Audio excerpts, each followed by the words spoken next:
Jateng Gayeng Online Radio, dengerin Jateng dari mana saja. Selamat siang Kang Mas Mbak Yu, apa kabarnya? Semoga sehat semuanya ya. Di tengah musim yang sedang berubah-ubah ini, kadang panas, kadang hujan ya. Tetap jaga kesehatan untuk Kang Mas Mbak Yu semua. Dan seperti yang sudah Sita janjikan pada pagi hari ini, kalau Sita pagi hari ini gak sendirian, karena Sita sudah ada Bapak Wahyu Handoyo SKM MKes selaku Subkoordinator Pelayanan Balkesmas Semarang, Dinas Kesehatan Provinsi Jawa Tengah. Di pagi hari ini sudah hadir, kita sapa dulu. Selamat pagi Bapak. Selamat pagi Mbak Sita, selamat pagi Mbak Kang dan Mas Mbak Kang Mas Mbak Yu Iya. di Jawa Tengah. Terima kasih sudah bisa bergabung. Iya, terima kasih juga untuk Bapak Wahyu ya, ini sudah menyempatkan waktunya untuk nantinya kita ngobrol nih Bapak selama 1 jam ya tentang demam berdarah denggi. Nah ini kan pasti banyak mungkin ibu-ibu juga di rumah gitu ya Bapak ya, Betul yang juga sekali. mengikuti perkembangan kasus DBD di Jawa Tengah ini. Nah terakhir kalau saya update itu di bulan April ya Bapak, kalau nggak salah itu ada 5.700 kasus. Nah ini untuk di bulan Juni ini apakah ada penurunan atau seperti apa ini Bapak? Ya baik, terima kasih Mbak Sita dan Kang Mas Mbak Yu yang sudah ada. Bahwa di Jawa Tengah saat ini memang mengalami kenaikan. Jadi yang dari 5.000 menjadi sekarang ini sudah 7.700. Jadi tren kasusnya ini mengalami peningkatan. Memang baik angka kesakitan maupun angka kematiannya juga mengalami peningkatan. Gitu Mbak Sinta. Oke, nah ini untuk rentan usianya nih Bapak, ini kan terjadi peningkatan ya, dan dari bulan April sampai Juni ini didominasi usia berapa nih Bapak? Baik, ya Mbak Sinta, kalau kita melihat memang dulu kalau berbicara demam berdarah banyak hanya menyerang pada anak. Seiring dengan perkembangan sekarang ini sudah 50% ke anak, sudah dewasa sudah 50% juga gitu. Separuh-separuh ya Pak separuh-separuh. ya. Nah, untuk tahun 2024 ini sampai dengan Juni, prosentase terbesar memang 0 sampai 14 tahun. Jadi hampir 50% ada di situ. 14 sampai 25 itu 30%. Sisanya yang di atas 40 tahun itu. Ini yang terbanyak memang masih 0 sampai dengan 14 tahun itu. Pada usia sekolah gitu ya. Itu terbanyak di saat ini sampai dengan bulan Juni tahun 2024 ini. Nah ini kan cukup banyak terkena, lebih ke anak-anak, ke remaja gitu ya Bapak ya. Dan juga orang dewasa pun juga bisa terkena. Nah ini kira-kira faktor terbesarnya nih Bapak, kemungkinan kenapa rentan usia tersebut ini bisa terkena penyakit demam berdarah denggi nih Pak? Ya, ada beberapa hal yang menyebabkan seseorang itu terkena demam berdarah. Yang pertama, sekali lagi memang vektornya atau nyamuknya ini sudah pandai dia. Kenapa pandai? Mungkin dia mengikuti perkembangan zaman ya, sekarang mungkin saat ini ya. Update ya. Contohnya kelebihannya nyamuk ini, kalau suatu nyamuk itu begitu mau dilakukan fogging atau pengasapan jarak 36 meter, itu begitu mesinnya dinyalakan, dia udah tahu, wah kita mau di fogging, udah terbang duluan gitu. Udah ancang-ancang ya. Jadi ini perkembangannya. Nah, adapun penyebabnya adalah sekali lagi bahwa saat ini memang angka bebas jentik kita masih di bawah 95% gitu ya. Jadi memang masih kita ketahui bahwa nyamuknya ini begitu sukanya adalah tempat-tempat yang bersih. Dan nyamuk demam berdarah ini ada 2, Aedes aegypti dan Albopictus. Sedangkan Aedes aegypti dia sukanya itu baik itu menggigit maupun istirahat atau restingnya itu di dalam rumah. Kalau boleh saya sebut itu seperti keibuan Aedes aegypti.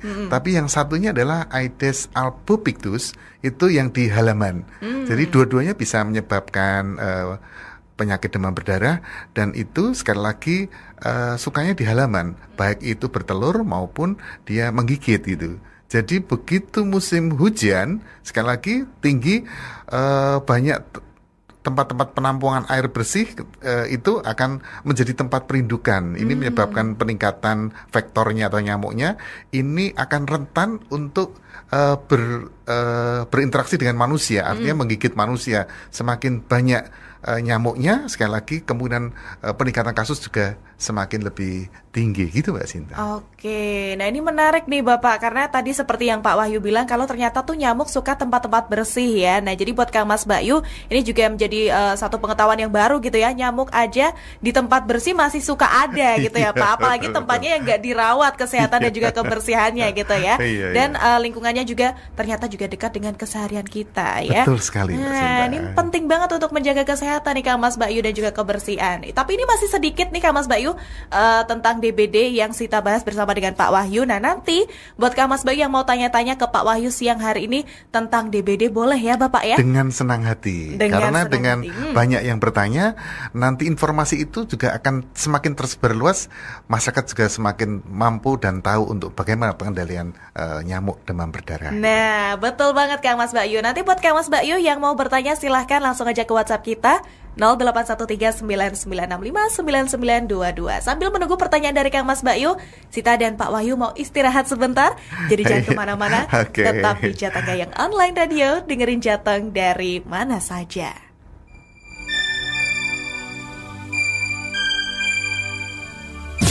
Kurang-kurang naik permadani. Cakep. Jateng bicara, balik lagi nih.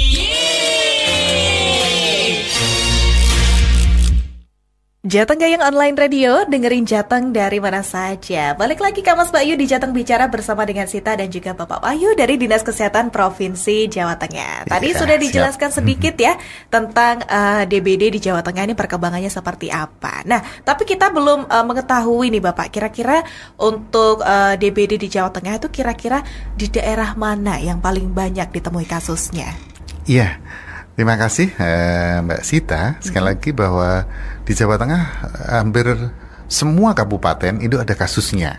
Jadi sekali lagi setiap tahun pasti tidak ada yang nol gitu setiap kabupaten gitu ya. Boleh dibilang hampir semua kabupaten endemis karena setiap kabupaten setiap tahun ada kasusnya gitu.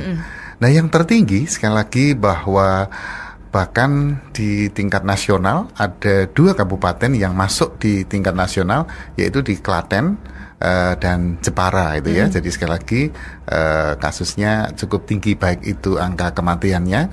Klaten itu juga angka kematian maupun angka kesakitannya masuk 5 besar gitu ya di tingkat nasional, dan Jepara hanya angka kesakitannya atau kasusnya yang banyak itu. Ada 2 itu yang perlu betul-betul kita cermati walaupun fluktuatif ya, artinya semua kabupaten ada gitu ya. Yang tertinggi masuk di ring 2 itu yang perlu mendapatkan perhatian gitu. Oke. Gitu, nah dari 2 wilayah itu yang cukup tinggi gitu ya Bapak ya untuk temuan kasus DBD-nya, kira-kira faktor utamanya yang menyebabkan 2 daerah ini masih apa ya nangkring gitu ya Bapak ya, masih masuk di 2 besar kasus DBD terbanyak nih, kira-kira apa Bapak faktor terbesarnya? Iya, terima kasih. Jadi sekali lagi Mbak Sinta, kalau kita lihat bahwa kita memang hampir semua kabupaten kita lihat gitu ya, tidak hanya yang tinggi karena sebarannya ke semuanya gitu ya. Memang kita khususkan di 2 Klaten dan Jepara. Kalau kita lihat memang sekali lagi partisipasi masyarakat yang belum optimal gitu. Mereka sudah menggerakkan tapi belum semuanya bergerak gitu ya. Itu yang pertama ya. Kenapa? Karena diharapkan setiap kabupaten kota itu ada Pokjanal, kelompok kerja operasional gitu.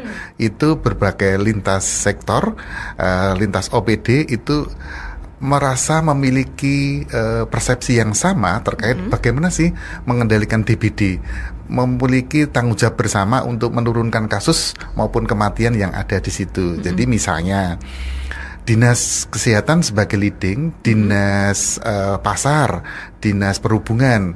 Kenapa? Karena di Dinas Perhubungan di terminal itu juga ada tempat penampungan air, misalnya di bak kamar mandi, itu juga masih bisa ditemukan jentiknya. Termasuk di pasar, di rumah selain rumah ya, kita beberapa OPD atau instansi itu memang kita libatkan, termasuk LSM kita libatkan di situ untuk bergerak bersama. Inilah yang kita anggap belum optimal karena masih berjalan belum bersama-sama. Begitu Mbak Sinta. Oke, nah ini memang kalau semisal kita bicara tentang penuntasan DBD gitu ya Pak, kalau kita berjalan sendiri-sendiri kok rasanya susah. Nah tadi seperti yang Pak Wahyu katakan, ini pastinya menggandeng stakeholder terkait gitu ya Bapak ya. Nah kira-kira untuk programnya nih Bapak dari Dinas Kesehatan Provinsi Jawa Tengah menggandeng stakeholder terkait ini, apakah ada mungkin seperti sosialisasi ke masyarakat untuk pencegahan DBD atau seperti apa nih Bapak?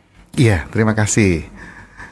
Jawa Tengah sudah banyak melakukan, salah satunya di Jawa Tengah sudah menginisiasi adanya Pokjanal DBD yang dipimpin oleh Pak Asisten atau Pak Sekda sebagai ketuanya. Artinya kalau dari Pak Sekda menggerakkan semua institusi atau OPD itu bisa bersama-sama gitu.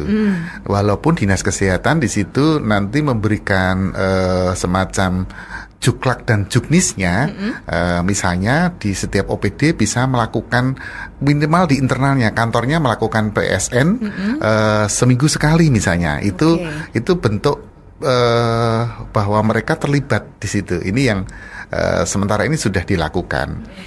Nah, bagaimana sampai ke masyarakat itu nanti sekali lagi kalau OPD atau institusi sudah ke semua kantor-kantornya, sudah meliputi. Nah, nanti terjemahannya adalah sampai dengan tingkat kabupaten kota juga ada Pokjanal seperti itu. Juga melibatkan dinas pasar, dinas pariwisata, ada dinas pendidikan ke sekolah-sekolah gitu, Depak, ke MI dan sebagainya gitu. Nah, siapa sih yang ke masyarakat? Nah, kita melibatkan PKK. Nah, PKK ini betul-betul memegang peran yang sangat penting. Contohnya di Kota Semarang itu dulu, mohon maaf, Ibu istrinya Pak Hendi atau Ibu Wali Kota saat itu betul-betul terjun ke masyarakat dengan PKK-nya, mengajak Kepala Puskesmas, Pak Lurah dan Camat. Bahkan ada reward and punishment gitu. Begitu yang kasus DBD-nya rendah, itu betul-betul dijanjikan. Saya masih ingat sekali waktu itu dijanjikan nanti dipiknikan gitu. Ternyata Kota Semarang yang dulunya di Jawa Tengah ranking 1, ranking 2, ranking 3 terbanyak, sekarang ini sudah ranking 20 ke bawah gitu. Hasilnya itu akhirnya dipiknikan lah, kalau nggak salah diajak ke Salatiga piknik, lurah dan camatnya diajak ke sana semua. Reward gitu ya Pak ya. Karena memang capaiannya sangat luar biasa sekali ya. Yang betul tadinya sekali, masuk bahkan peringkat 3 besar jadi 20. Wah, luar biasa. Ini mungkin bisa jadi percontohan di kabupaten kota yang lain biar bisa meniru gitu ya, biar angka di DBD di tiap daerah kabupaten kotanya juga semakin menurun. Saya tambahkan sedikit Mbak Sinta. Saat ini testimoni sudah banyak gitu ya, di Demak, di Sragen gitu ya. Itu sekarang di masyarakat sudah dikembangkan namanya GIRIDS, Gerakan Satu Rumah Satu Jumante. Di situ itu melibatkan setiap rumah ada satu orang yang bertanggung jawab untuk melakukan PSN 1 minggu sekali.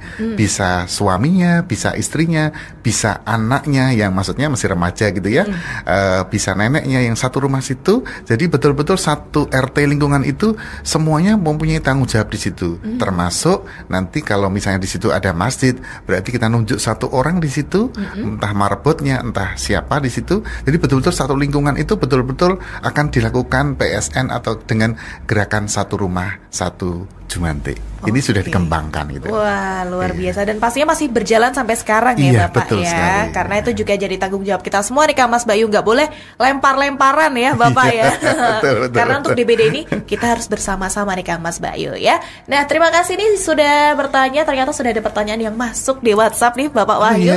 Mungkin silakan, kita jawab satu pertanyaan dulu nih Bapak. Ada dari Wahyu yang ada di Tlogosari. Ini mau bertanya, bagaimana dengan program penyebaran nyamuk Wolbachia beberapa waktu yang lalu? Ini apakah menuai hasil yang positif? Karena kami warga tuh merasa nggak ada perubahan, malah rasanya nyamuk di rumah tuh makin banyak. Mau dijawab Bapak Wahyu. Baik, terima kasih Mbak atau Mas tadi ya? Mas Wahyu. Mas Wahyu ini ya. kebetulan sama ya.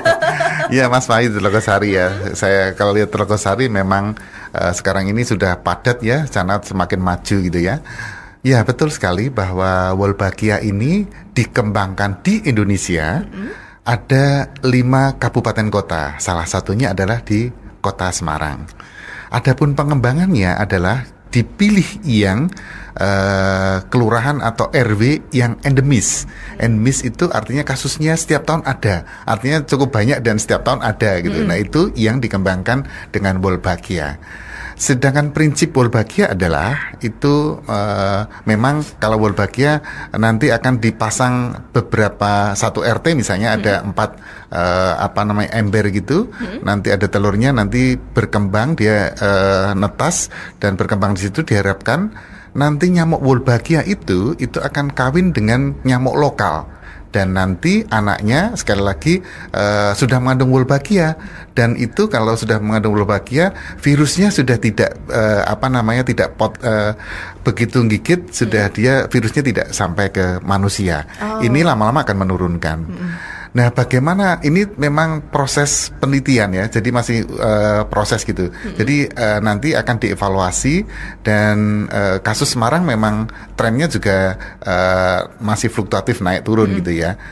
Nah, saat ini memang kendalanya memang kadang karena nyamuknya jadi banyak, jadi agak bising gitu kendalanya. Tapi yakinlah bahwa program ini betul-betul program nasional, dan kalau keberhasilan ini bisa akan dilakukan replikasi ke beberapa kabupaten kota yang lain. Insya Allah ini kasusnya sudah, Semarang ini trennya sudah mulai menurun, walaupun tidak semua merata, tapi di beberapa titik yang ada Wolbachianya sudah penurunan kasusnya. Oke, dan insya Allah nanti kalau berhasil nih bisa dibilang Semarang juga jadi pionir gitu ya Pak ya. Betul sekali Mbak Kalau Sita. Mas Wahyu merasa terganggu kok nyamuknya makin banyak ya, bubuknya pakai kelambu toh Mas Wahyu ya. Tapi sekarang tuh udah canggih-canggih loh. Ya, semoga bisa menjawab pertanyaan Mas Wahyu yang ada di Telogosari ya. Ini masih ada beberapa pertanyaan Bapak yang sudah masuk siang hari ini, tapi kita jeda dulu sambil menunggu pertanyaan yang lain. Kang Mas Mbak Yu yang masih mau bertanya langsung aja di WhatsApp 0813999922. Masih ada waktu, kita bersama dengan Bapak Wahyu dari Dinas Kesehatan Provinsi Jawa Tengah. Jadi jangan kemana-mana, tetap di Jateng Gayeng Online Radio. Dengerin Jateng dari mana saja. Kura-kura bawa palu. Jateng bicara mau break dulu. Kura-kura naik permadani. Jateng bicara balik lagi nih.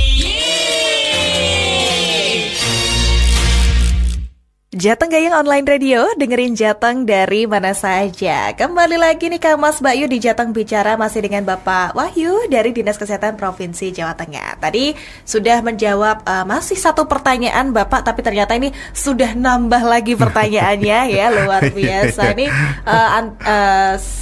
untuk masyarakat sudah banyak yang bertanya tentang DBD di Jawa Tengah. Ini kita baca dari Mariam yang ada di Semarang nih Bapak. Mariam. Ini selamat siang Pak Wahyu, ini mau bertanya. Kalau di Jakarta kan ada perda yang bisa mendenda warga hingga 50 juta kalau rumahnya ini ditemukan jentik. Nah, ini kalau menurut Pak Wahyu bagaimana dengan peraturan ini? Dan mungkinkah kalau perda seperti ini tuh akan ditiru provinsi lain termasuk Jawa Tengah? Nah, monggo Bapak. Baik, terima kasih Mbak atau Mbak Mas Mariam Mbak ini. Mariam ya. Mbak Mariam, terima kasih memberikan informasi bahwa Jakarta ada perda. Perlu kita sampaikan bahwa Jawa Tengah, saya berikan contoh di Kota Semarang ada Perda nomor 5 tahun 2010 khusus tentang perda demam berdarah. Oke. Di situ mengatur bagaimana masyarakat bertanggung jawab pengendalian DBD. Memang ada sanksinya juga di situ karena perda pasti ada sanksinya. Yang kedua, Dinas Kesehatan Provinsi Jawa Tengah juga membuat Perda nomor 11 tahun 2013. Itu juga tentang penyakit menular gitu ya, tentang pengendalian penyakit. Artinya salah satunya adalah demam berdarah. Jadi kalau di Jakarta tadi perdanya tahun berapa itu tadi? Perda nomor berapa ini? Oh, hanya perda saja Bapak. Iya, kita di Jawa di 2010 di Kota Semarang sudah kita dorong ada perdanya, di provinsi yang mengayomi semua penyakit 2013. Artinya kita sudah hampir Jawa Tengah 11 tahun, kalau yang 2010 ke 2024 berarti sudah 14 tahun perda di Kota Semarang sudah berjalan. Jadi terima kasih, di Jawa Tengah sudah berjalan. Memang di beberapa kabupaten kota tidak membuat perda, tapi membuat surat edaran gitu. Jadi betul-betul surat edaran dari Pak Sekda menggerakkan bagaimana posisi camat, posisi lurah sampai ke masyarakat untuk bagaimana partisipasi masyarakat di dalam pengendalian ini. Mereka masih tidak menggunakan perda tapi menggunakan semacam surat edaran gitu, surat edaran kewaspadaan demam berdarah kepada dari Sekda kepada OPD, kepada camat, lurah, dan nanti lurah akan diteruskan kepada masyarakat gitu. Gitu. Jadi terima seperti kasih itu, Mbak Mariam. Mbak Mariam ya, semoga bisa menjawab, dan ini pastinya juga menjadi satu bentuk keseriusan gitu ya Bapak ya. Betul Jadi sekali, pemerintah betul Provinsi sekali. Jawa Tengah kalau sampai ada surat edarannya ini berarti penting gitu ya. Iya, betul, penting betul. banget untuk kita Iya. bisa bersama-sama menjaga keluarga kita, lingkungan sekitar kita dari yang namanya DBD. Nah, dari Semarang ini kita ke Jepara ini Bapak. Wah, tadi Jalan-jalan Jepara ya.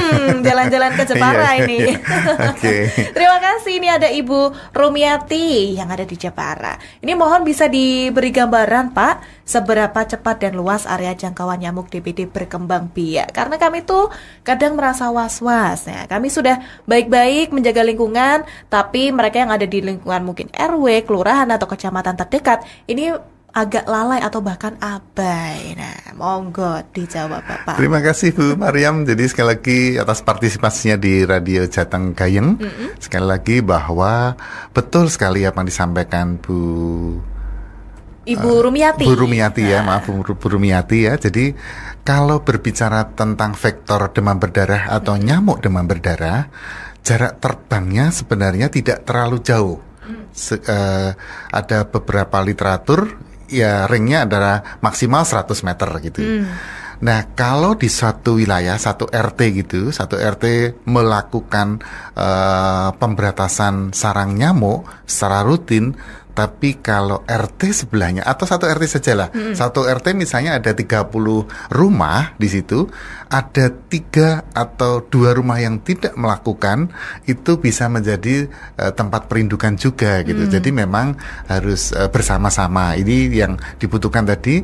Kenapa tadi mengembangkan gerakan satu rumah satu Jumantik? Setiap rumah ada penanggung jawabnya, setiap minggu melakukan PSN.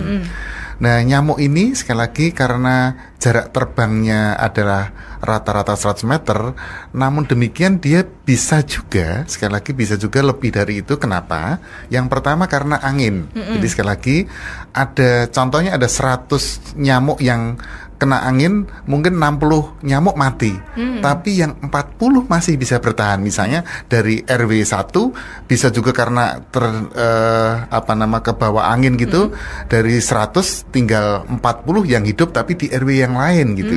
Ini bisa satu jarak terbang lebih dari 100 meter. Yang kedua, bisa juga misalnya bisa lebih dari beberapa kilo. Pada waktu mobil kita buka, nyamuknya masuk, kita keluar lagi di tempat lain, itu bisa berkembang. Inilah yang menyebabkan penyebaran dari demam berdarah menjadi luas dulu, karena mobilisasi, transportasi, kemajuan transportasi dan sebagainya, ini menyebabkan peningkatan kasus demam berdarah. Untuk itu, sekali lagi saya berharap kepada masyarakat Jawa Tengah, mari bersama-sama. Sekali lagi, kita nggak usah berpikir jauh-jauh. Satu RW dulu, satu RW kita bisa menggerakkan semua, artinya setiap rumah ada penanggung jawabnya. Kalau di RW situ ada pasar, berarti di pasar kita minta ada penanggung jawabnya. Ada sekolah, ada rumah ibadah.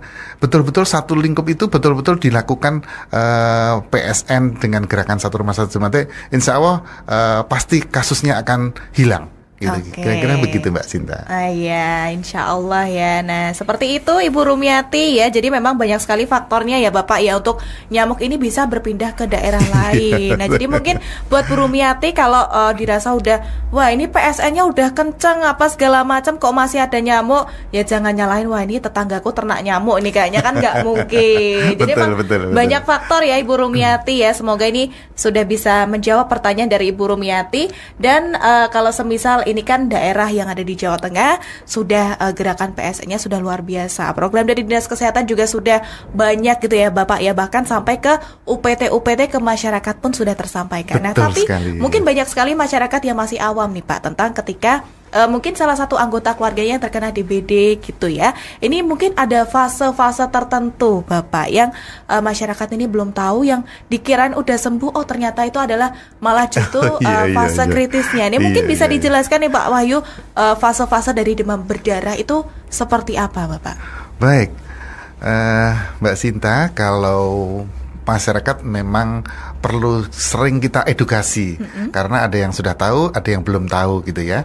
Kalau salah satunya adalah begini, kalau masyarakat memandang bahwa panas, sekali lagi mereka betul-betul care gitu, mereka aware gitu ya, perhatian bagaimana mengatasi panas tersebut. Nah, di fase DBD itu ada 3. Yang pertama adalah fase awal. Fase awal itu dia ada demam, ada ruam, ada mual, ada muntah, itu gejala awal gitu. Yang kedua, ini yang perlu masyarakat Bapak Ibu Kang Mas Mbak Yu perlu pahami bahwa ada namanya fase kritis. Fase kritis itu demamnya sudah mulai turun. Kalau dulu terkenal dengan pelana kuda gitu ya, fasenya sudah turun itu justru fase kritis. Nah, ini masih menimbulkan beberapa persepsi. Masyarakat masih melihat bahwa dengan penurunan panas itu menganggap bahwa oh ini sudah sembuh gitu. Artinya diberi obat dulu fase awal, setelah itu demamnya turun, dianggap ini sudah sembuh gitu.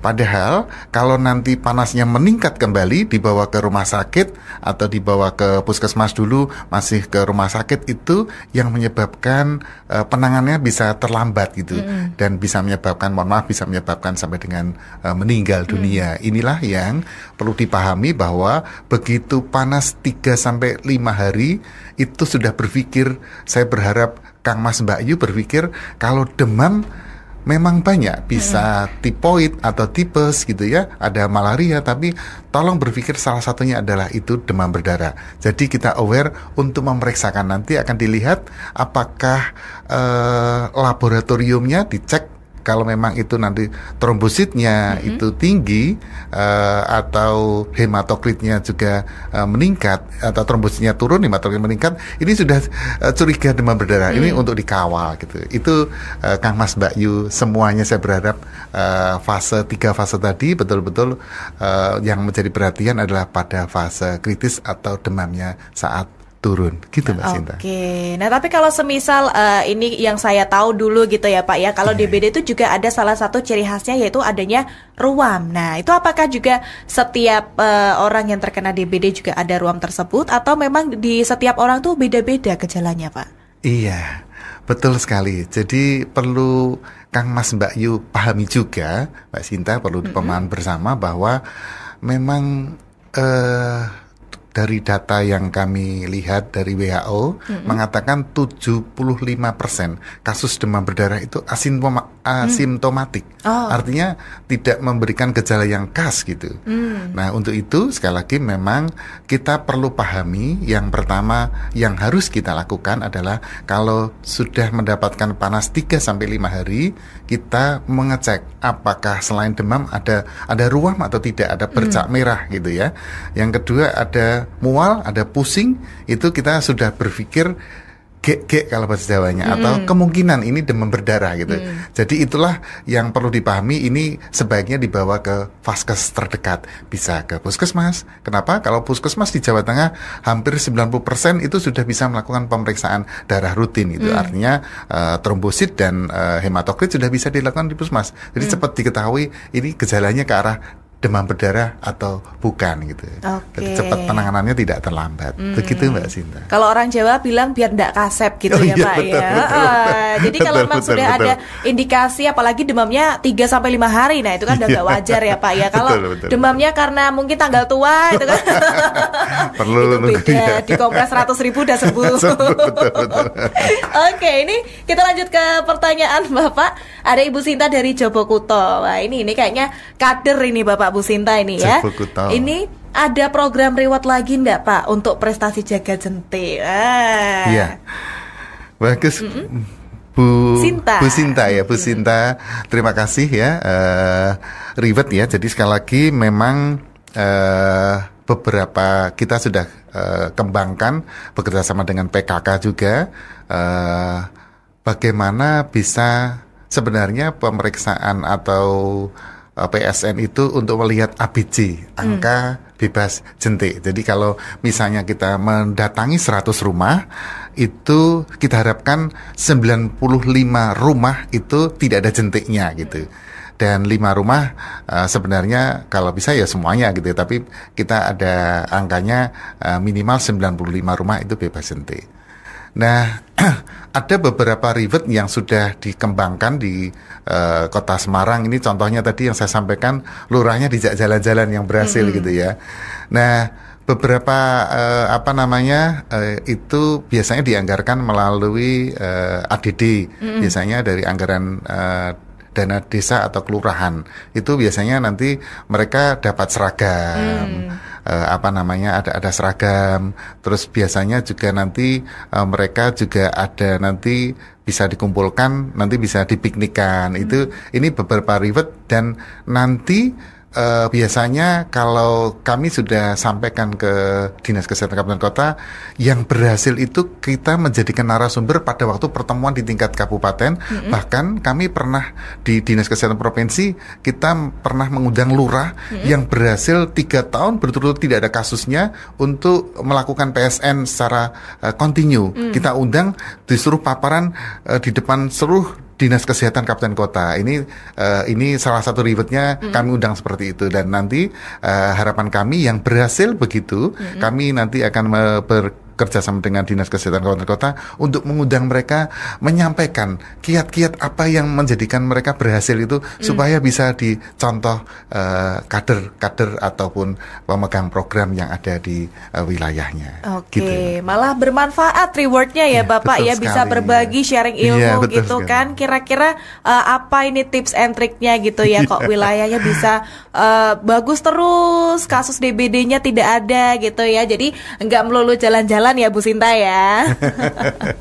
Ya kalau jalan-jalan sih nilai plus nggak apa-apa ya Pak ya. Tapi itu tadi yang lebih penting adalah bisa memberikan manfaat ke semuanya. Nah ini ternyata udah hampir 1 jam nih Bapak kita ngobrol tentang DBD tidak terasa ya, dan juga sudah menjawab pertanyaan dari Kang Mas Mbak Yu yang ada di rumah yang sudah bertanya siang hari ini. Nah mungkin terakhir sebelum kita pamit nih Bapak, apakah ada pesan dari Bapak Wahyu kepada Kang Mas Mbak Yu yang ada di rumah untuk tetap menjaga kebersihan lingkungan demi mencegah meningkatnya jumlah kasus DBD? Monggo Bapak. Baik.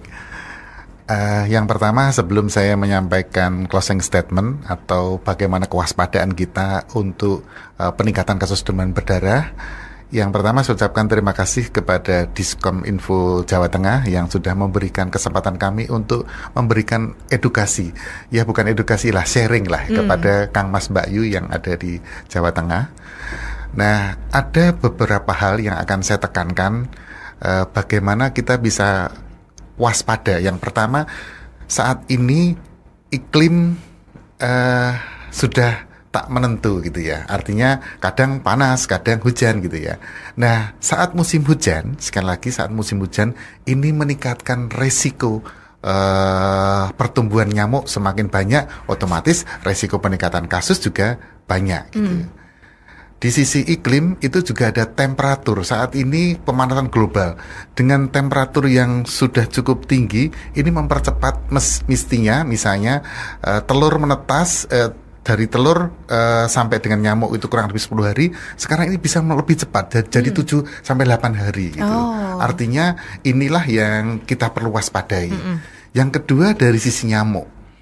Nah, nyamuk ini sekali lagi memang harus tempat bertelurnya itu di tempat-tempat yang sekali lagi tempat penampungan air yang bersih. Untuk itu baik di dalam dan di luar rumah harus dilakukan PSN, karena keberhasilan PSN bukan hanya yang di dalam rumah, tapi halaman juga harus dilakukan. Dibuang tempat-tempat minum burung, ada tempat aqua bekas, di dalam dicek vas bunga dan sebagai tempat ikan dan sebagainya, itu dicek semuanya. Dan di nyamuk ini perlu kita waspadi, mereka juga bagus ya, artinya mereka bisa metamorfose gitu ya. Mereka itu sekarang ini di dalam satu nyamuk dulu hanya mampu membawa satu virus, karena virusnya ada 4 tipe atau 4 den. Sekarang ini dalam satu nyamuk sudah ada sudah ada lebih dari satu virus, dan ini bisa meningkatkan virulensi, artinya bisa meningkatkan jumlah kasus kematian. Untuk itu memang perlu kita tidak usah lawan nyamuknya, tapi kita lawan jentiknya gitu ya. Jadi sekali lagi beberapa testimoni ini sudah berhasil, banyak beberapa RW yang bisa mengendalikan cukup banyak.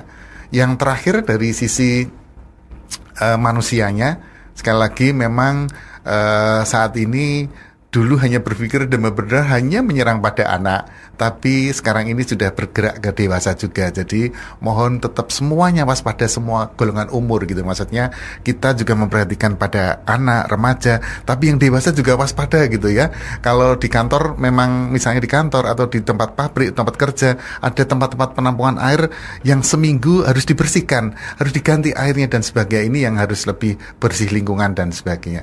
Itu Mbak Cinta yang kami titipkan kepada Kang Mas, Mbak Yu, semuanya yang mendengarkan. Kami berharap ini bisa Jawa Tengah lebih bagus di dalam pengendalian DBD, dan kasusnya kematian maupun kasus demam berdarah bisa menurun di Jawa Tengah. Amin. Wah, luar biasa. Sekali lagi terima kasih Bapak Wahyu ya. Sama-sama, Mbak Cinta. Sudah menyempatkan waktunya hadir siang hari ini, sharing ke Kang Mas, Mbak Yu, menjawab pertanyaan juga, dan tadi luar biasa sekali pengetahuan baru tentang demam berdarah, dan ini semoga bisa menjadi langkah untuk selanjutnya kita bisa terus bersinergi memberantas DBD, dan kita berharap juga pastinya di Jawa Tengah nanti bisa DBD kasusnya 0 ya Bapak ya.